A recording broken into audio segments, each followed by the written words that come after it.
Itu intuisi, modenya knowledge by acquaintance. Ya kalau dalam prakteknya isinya biasanya kalau kita menyebutnya firasat.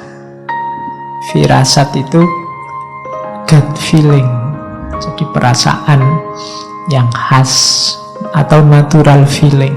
Ya kayak tadi, rasanya ndak enak ya. Kayak orang Jawa ini kok hawanya sumuk ya, mesti mau hujan. Itu jenis firasat.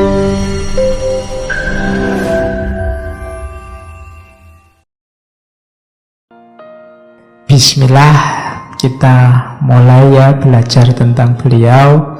Saya ingin mengawali tidak ke risalah dulu, saya ingin klarifikasi beberapa istilah yang sering kacau. Saya ambil dulu dari William Hittig, Sufi Path of Knowledge, yang membahas Ibnu Arabi. Jadi katanya hasil penelitiannya William Hittig bahwa jalan pengetahuannya manusia sebagaimana dipahami oleh para sufi itu ada 3 jenis. Ada pengetahuan akali, atau jangan pakai akali lah ya, kalau bahasa Indonesia diakali itu kan jelek. Pengetahuan rasional, jadi pengetahuan akal. Yang kedua pengetahuan intuitif. Ini juga sering ambigu istilah intuitif, nanti kita bahas apa itu intuisi. Ada yang ketiga namanya pengetahuan tentang asror. Ini Ibnu Arabi, tentang pengetahuan rahasia. Pengetahuan asror itu nanti terbagi 2.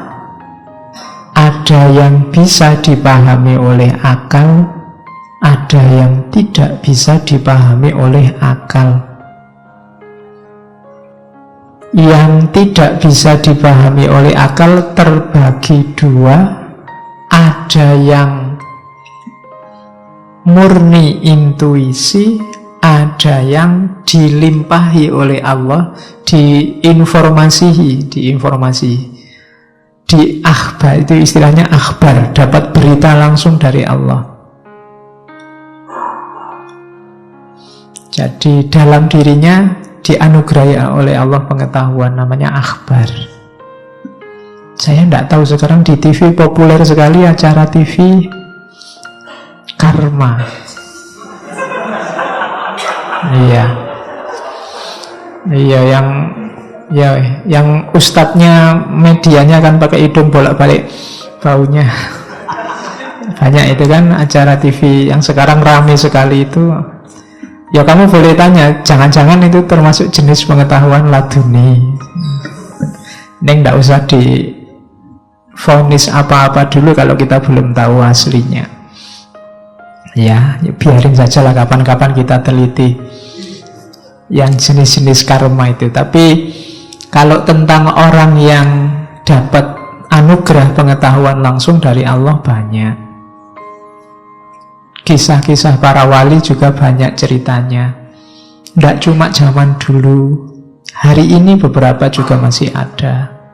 Cuma pasti orang-orang semacam ini bukan orang-orang yang populer di medsos, di YouTube, di WA, pasti bukan. Mereka orang-orang yang lebih suka tersembunyi. Karena ujiannya berat. Tidak sembarangan wali bisa tampil ngomong kayak gini, ujiannya jauh lebih berat. Apalagi terus banyak orang tahu itu. Kalau di Indonesia begitu ada wali, alamat sudah dia tidak bisa tenang hidupnya. Mesti semua berbondong-bondong ke situ, nyari berkah lah, minta salaman lah, minta. Ujiannya berat. Tapi pasti masih ada. Kalau menurut Ibnu Arabi kan di dunia ini selalu ada para kekasih Allah. Itulah yang membuat Allah tidak sebel sama kita. Kalau hanya kita yang menghuni, mungkin Allah sudah jengkel sejak dulu.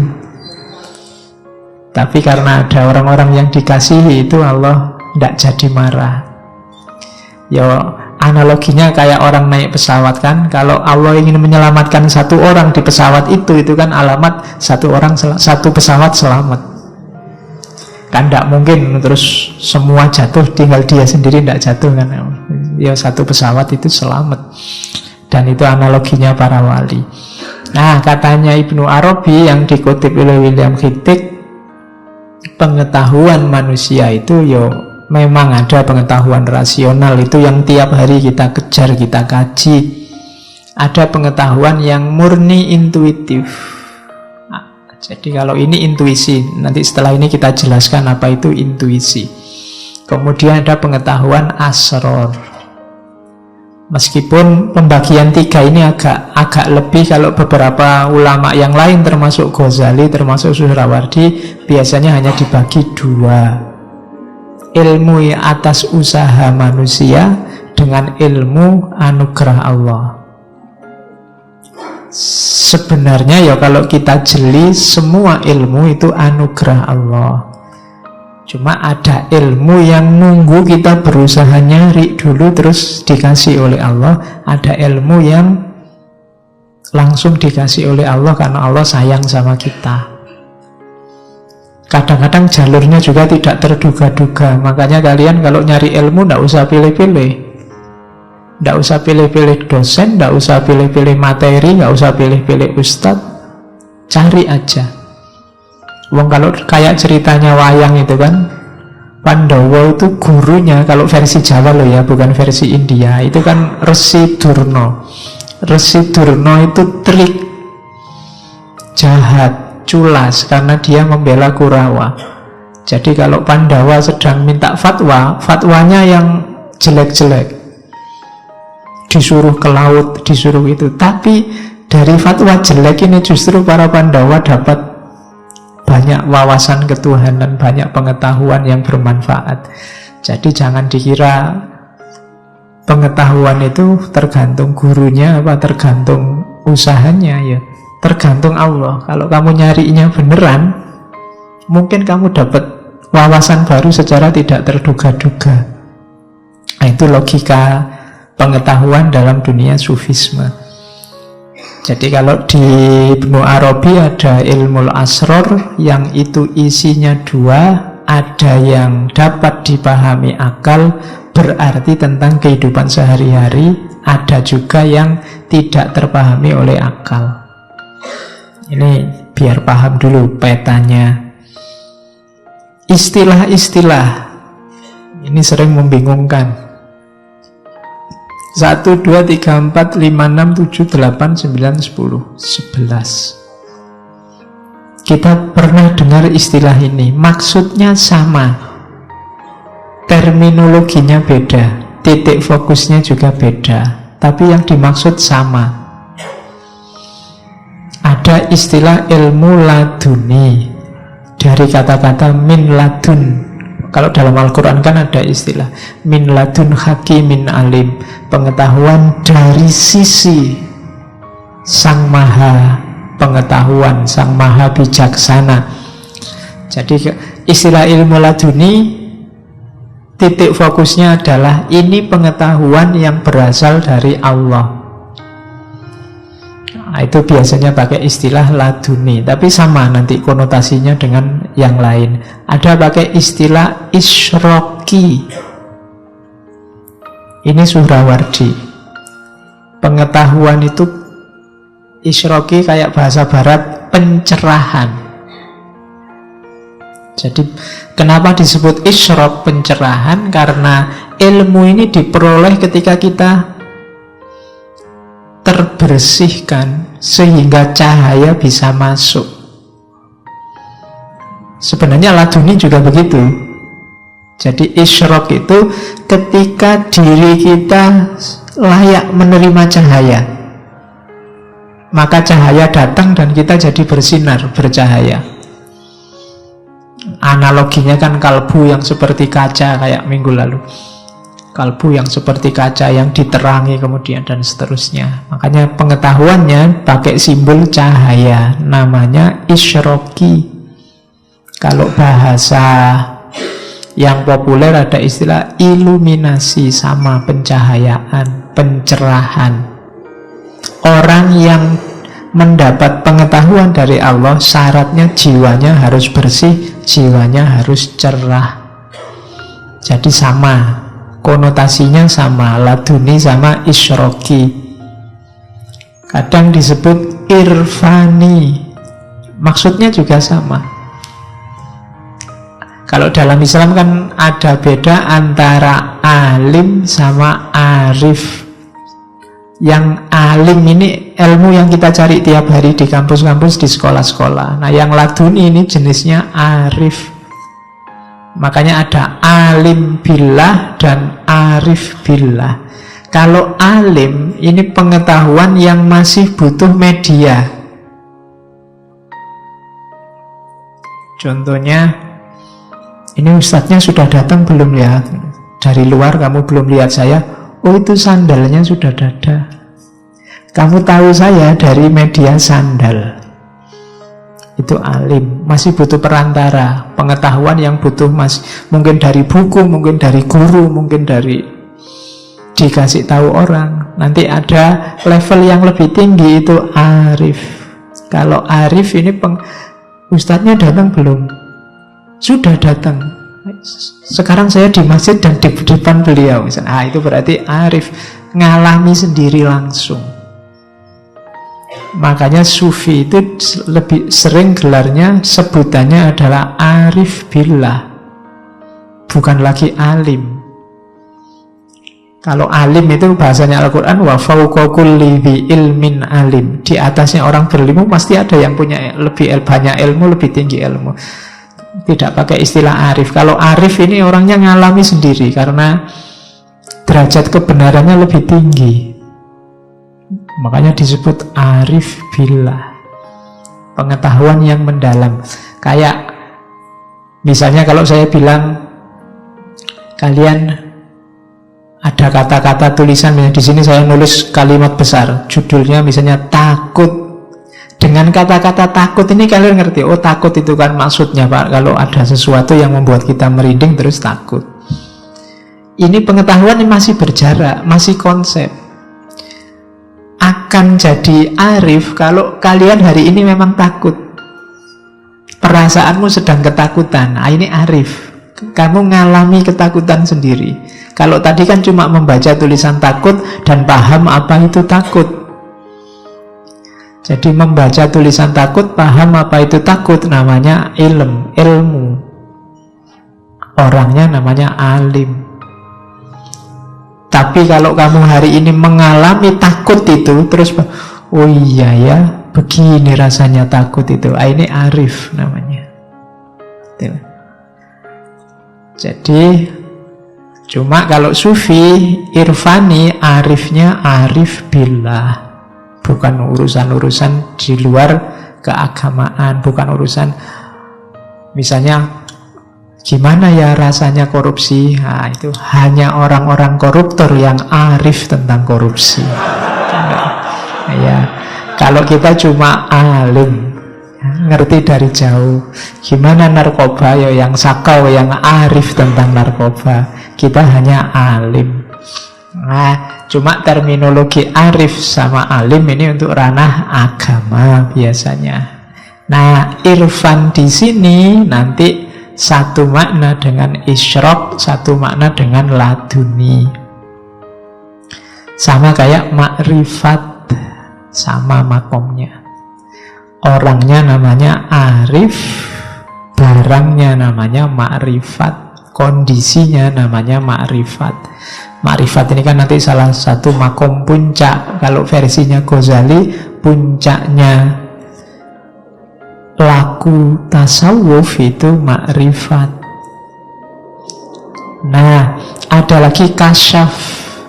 Kasyaf ini juga istilah yang populer, maknanya sama kayak makrifat. Orang yang kasyaf itu artinya terbuka. Dari tidak tahu jadi tahu, itu namanya tersingkap, terbuka. Terbuka semua sekarang, itu namanya kasyaf.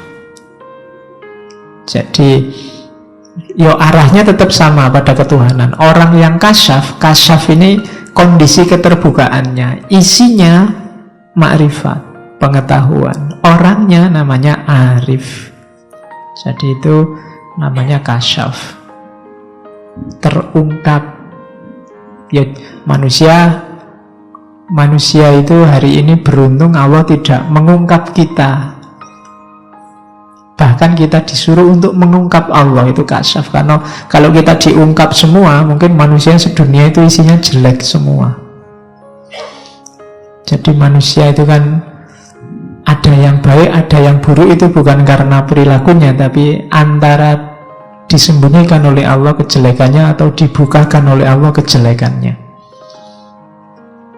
Kalau Allah mau dibukakan semua, seandainya kalian ngaku semua salahmu apa, jelekmu apa ditulis, itu hari ini langsung terbit berapa ratus halaman itu kesalahan dan kejelekanmu. Cuma Allah menyembunyikan, jadi kelihatannya seolah-olah ada jarak, ini orang baik, ini orang jelek. Tapi kalau Allah dibuka semua, ya mungkin semua orang jelek. Kita sama saja sebenarnya. Meskipun saya di sini, kamu di sana, kalau kamu ngerti jelekku, jangan-jangan lebih jelek daripada kalian. Kalau kalian ngerti, cuma kalian kan tidak ngerti. Oke, itu kasyaf, terbuka. Cuma ini kasyafnya tidak tentang manusia, tapi tentang Allah. Dan kalau tentang Allah kasyaf kita, man arofa nafsahu arofa robbahu. Pengetahuan kita tentang Allah, otomatis kita kenal tentang manusia, kita arif tentang manusia, dan juga arif tentang alam semesta, karena manusia adalah mikrokosmos. Itu kasyaf, tentang hakikat. Bukan berarti tentang, kalau saya ngomong tentang alam semesta, tentang manusia itu terus ngerti semua orang namanya siapa, tidak begitu. Ngerti hakikatnya hidup, hakikatnya realitas.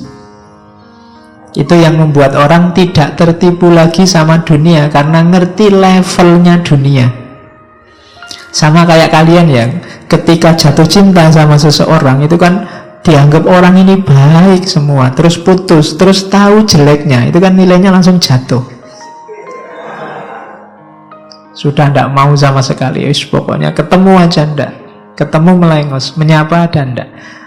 Nah, orang-orang ini ketika dibukakan rahasianya realitas, rahasianya alam semesta, juga begitu sama dunia. Ternyata serendah itu dunia. Kenapa selama ini aku jatuh cinta sama dunia? Sama kayak kamu sama, oh ternyata engkau serendah itu. Menyesal aku jatuh cinta padamu kemarin, kan?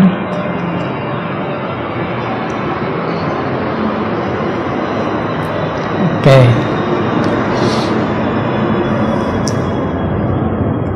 Kalau bisa menolak dunia semacam itu luar biasa. Yang bisa orang yang sudah kasyaf. Sebenarnya kalian sudah tahu selama ini bahwa dunia itu jelek. Tapi kenapa kok tidak bisa tidak tertarik sama dunia? Karena kayak tadi, antara takut dalam konsep dan takut yang ngalami sendiri.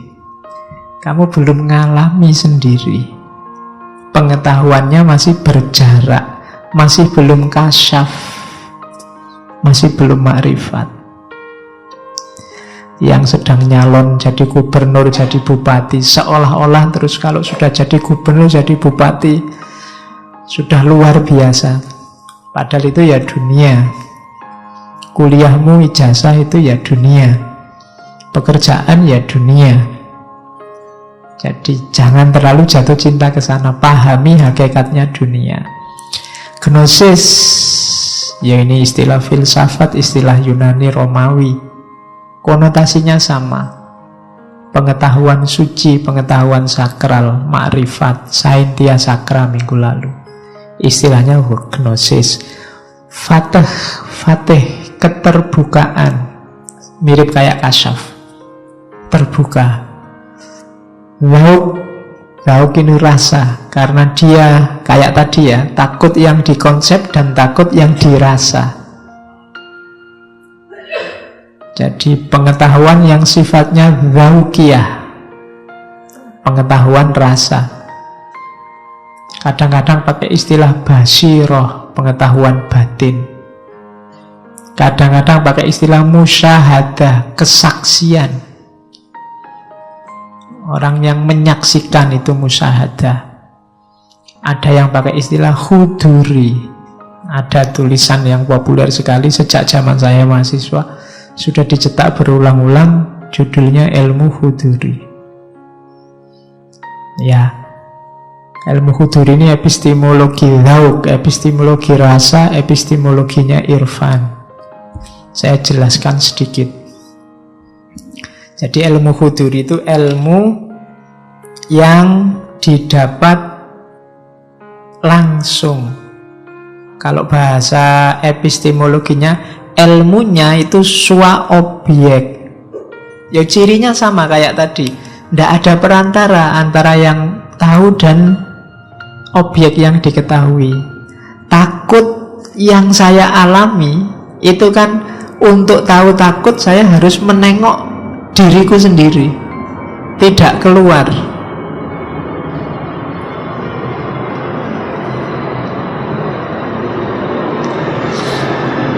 Oke, lumayan ya ada iklan. Saya iso istirahat sebentar.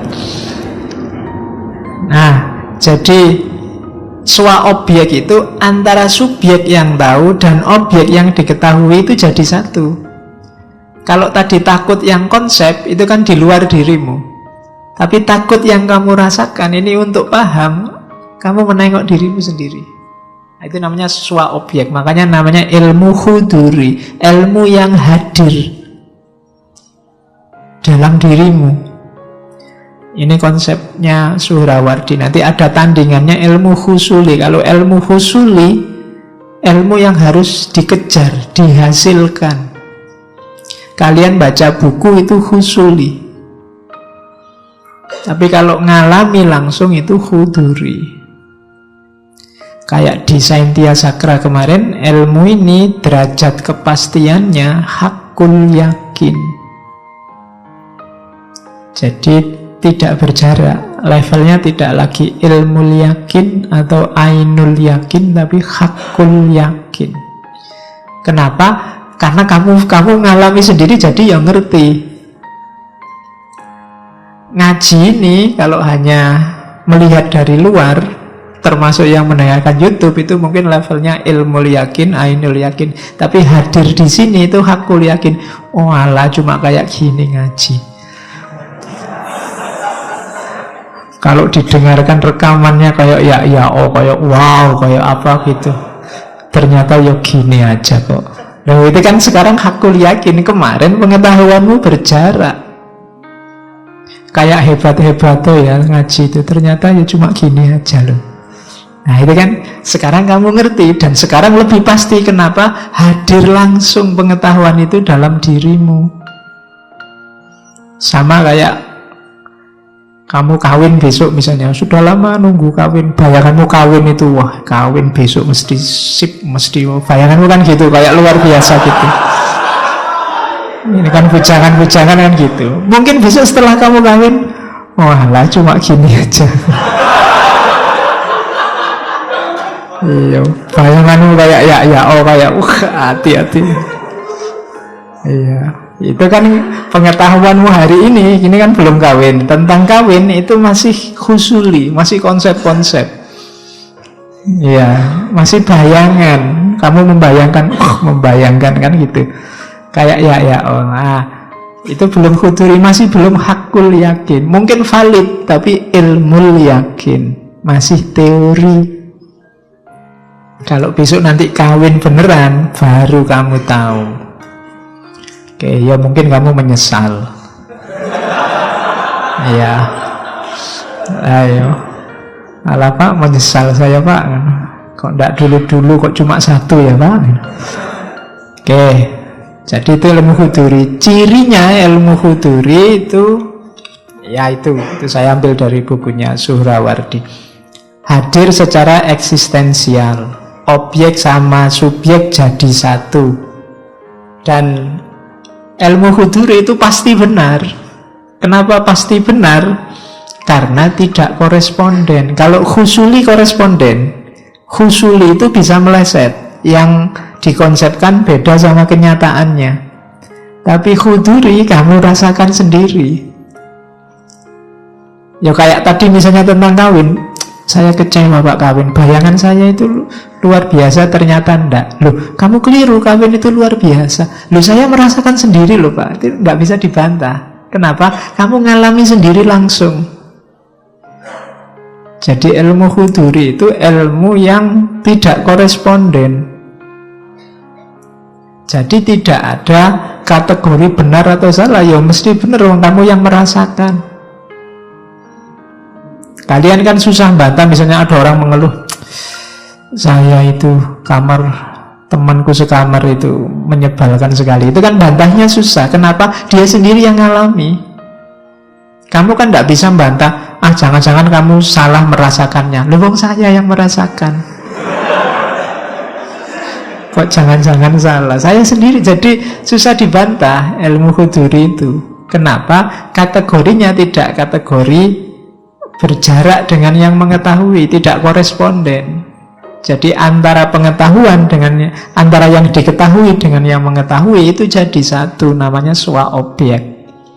Jadi pasti benar dalam konteks dia, dalam konteks subjektivitasnya. Gitu loh.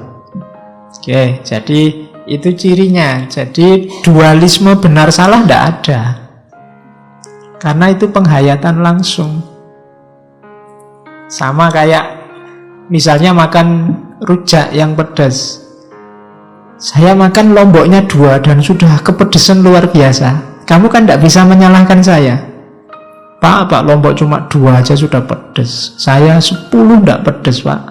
Loh iya, kamu benar dengan 10-mu, aku benar dengan 2-ku. Sesuai penghayatanku. Orang tidak bisa bantah, Bapak salah loh kalau bilang 2 itu pedes. Loh, saya yang merasakan dan pedes kok. Kan kalian tidak bisa bantah. Jadi itu jenis ilmu huduri. Nanti arahnya memang ke pengalaman ketuhanan yang sifatnya personal. Jadi Tuhan itu kan dialami. Kalau sudah dialami, bantahnya susah. Makanya di antara argumen pembuktian Tuhan, salah satu yang agak susah dibantah itu argumen from religious experience, dari ranah pengalaman keagamaan. Kalau cuma pakai argumen sebab akibat, argumen penyebab pertama, argumen desain alam semesta, itu masih bisa dibantah. Tapi kalau orang sudah ngomong, saya ngalami sendiri betapa maha kuasanya Tuhan, saya yang sudah terancam DO, ya nanti gelarnya PhD, PhD, lulusnya pas hampir DO.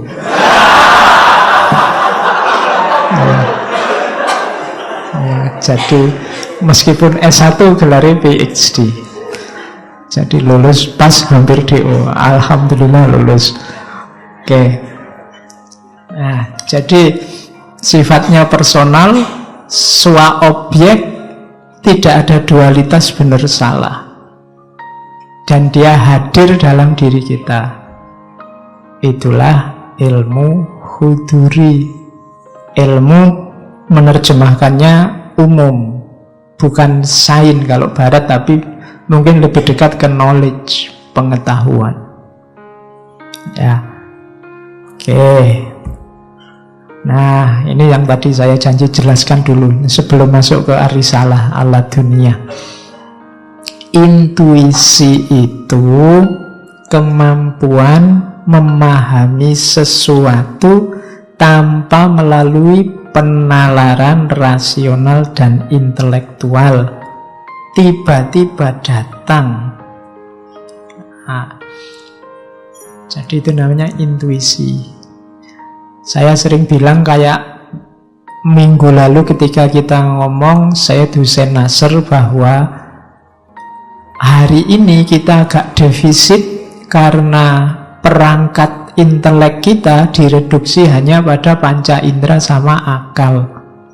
Padahal kita masih punya banyak, ada intuisi, ada naluri, ada nurani. Naluri ini pengetahuan instinktif. sayang sama orang tua sayang sama anak. Ini kan instinktif, nggak perlu belajar. Yang cowok suka sama cewek, ini kan instinktif, nggak perlu belajar. Kalian nggak perlu kursus untuk biar saya suka sama lawan jenis, Pak. Nggak usah, otomatis itu. Kayak kawin tadi kan kamu tidak perlu kursus, Pak. Saya ingin banyak referensi biar bisa, Pak. Kan kamu tidak butuh. Wong itu insting. Mesti so, khawatir.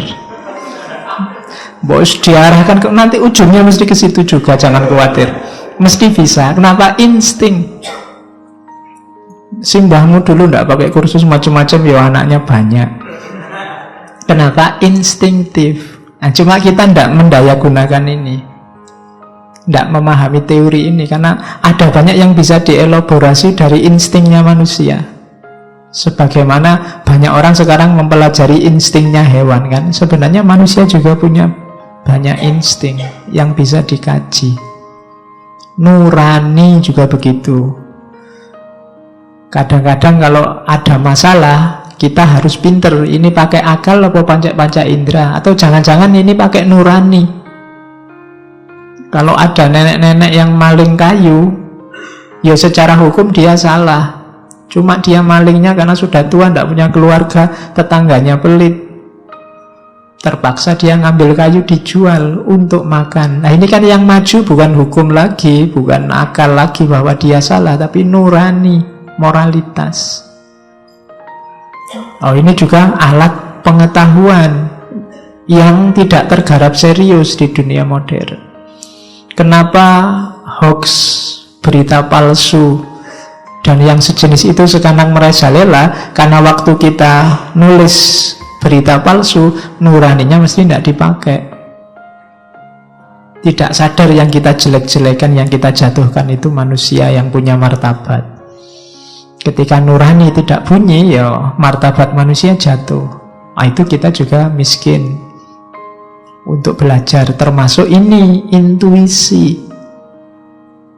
Jadi pengetahuan yang memang di luar rasio. Kalau kalian ngomong, wah tidak masuk akal, ya memang pengetahuannya di luar akal.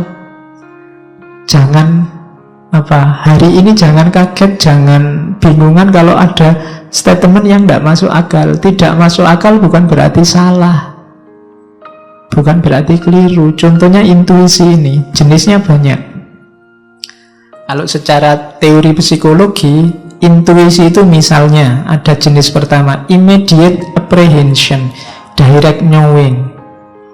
Contohnya, kalian tiba-tiba pingin baca buku.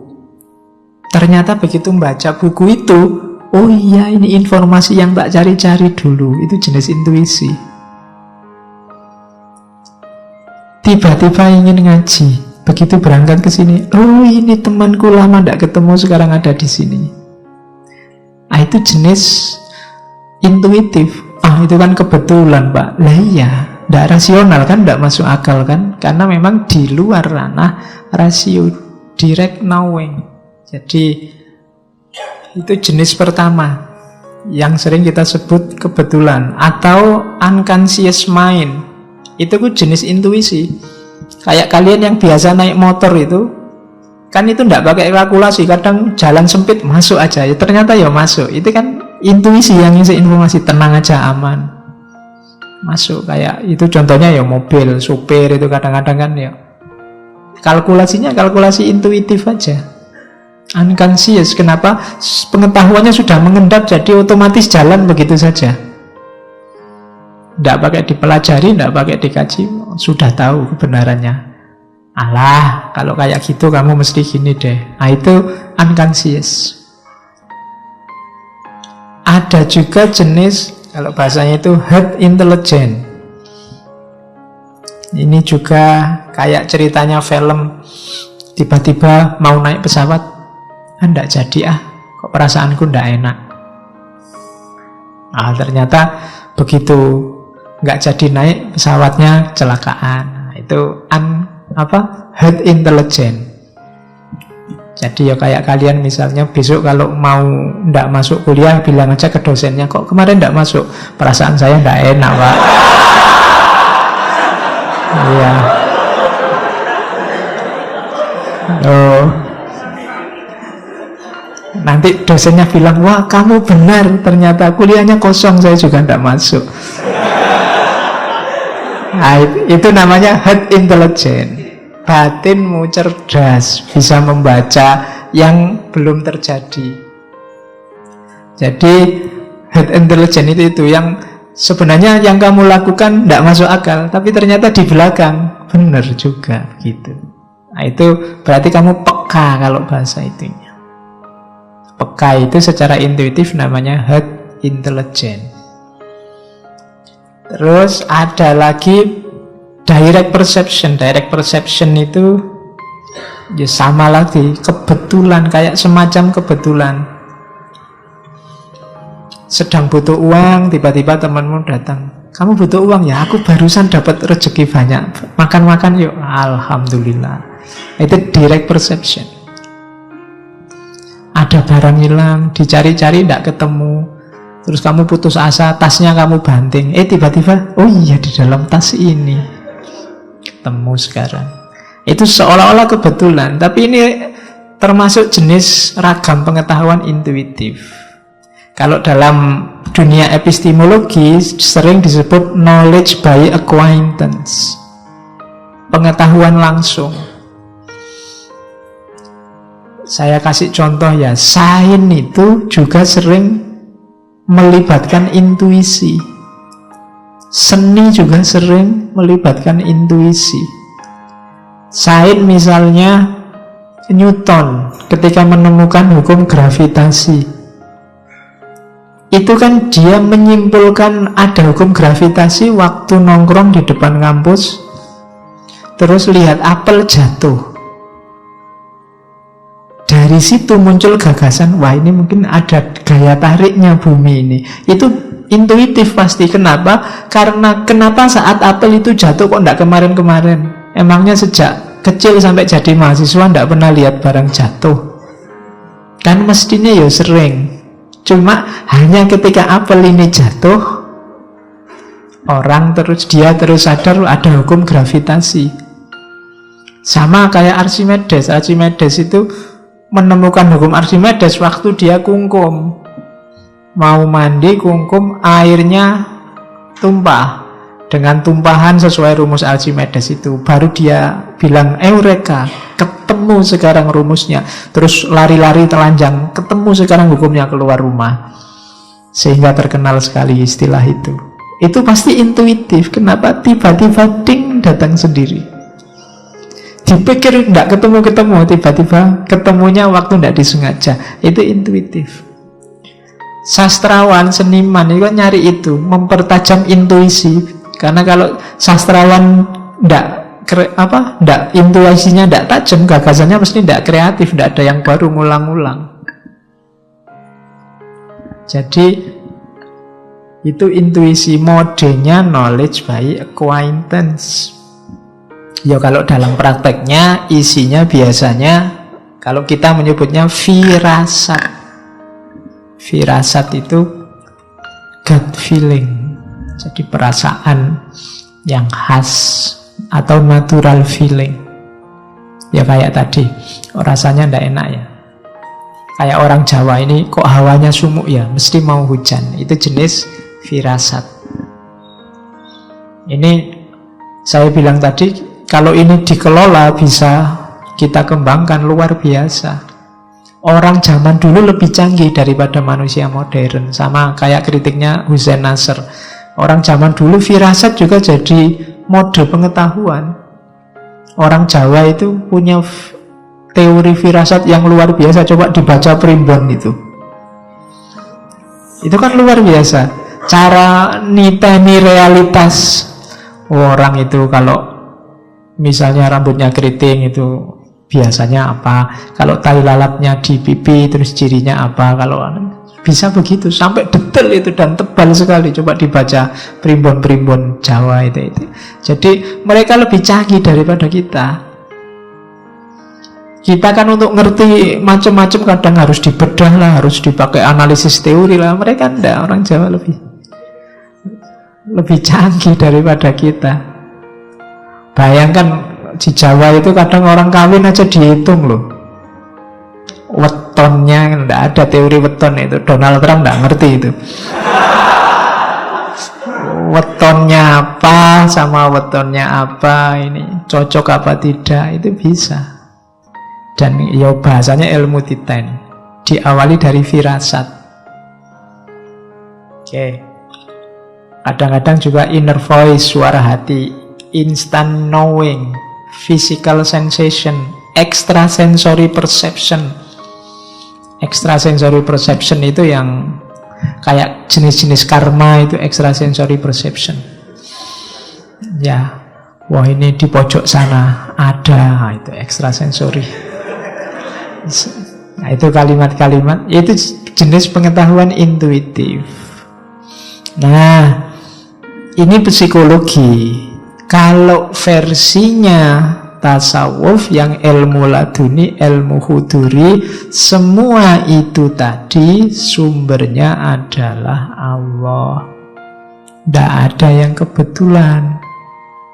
Semua yang seolah-olah kebetulan itu informasi dari Allah ke dalam diri kita. Ketika Newton menemukan gravitasi, Archimedes menemukan hukum Archimedes, itu sama Allah memang dipancari cahaya untuk membongkar rahasia itu. Nah, sementara kalau dalam teori-teori psikologi modern yang behavioristik, yang manusia dianggap semi kayak mesin, itu kan bukan dari Allah, tapi dari timbunan bawah sadar. Nah, kalau dalam tasawuf, yaitu yang dari Allah, itulah namanya laduni. Jadi kayak tadi kamu firasat, saya nggak masuk kuliah, firasat saya nggak enak, kok terus pas, berarti kamu sebenarnya dapat ilmu laduni dari Allah. Mungkin ya Allah ingin menyadarkanmu. Loh ya, di antara intervensinya manusia, intervensinya Allah dalam kehidupan manusia, ya yang semacam itu, kebetulan-kebetulan. Bahwa yaitu mungkin untuk membantah orang barat yang deistik. Kalau orang barat itu kan alam semesta ini ada hukumnya dan selesai. Berarti Tuhan itu setelah menciptakan alam semesta terus liburan santai-santai di kantornya, besok kalau kiamat baru menghisap. Tapi tidak, Allah selalu terlibat dalam hidup kita. Makanya kita boleh berdoa, boleh berharap. Dan Allah juga intervensi, termasuk dalam model dunia ini kan Allah intervensi dalam hidup kita. Jadi tenang saja, Allah itu selalu terlibat. Nah, ini cuma kita yang sering tidak sadar.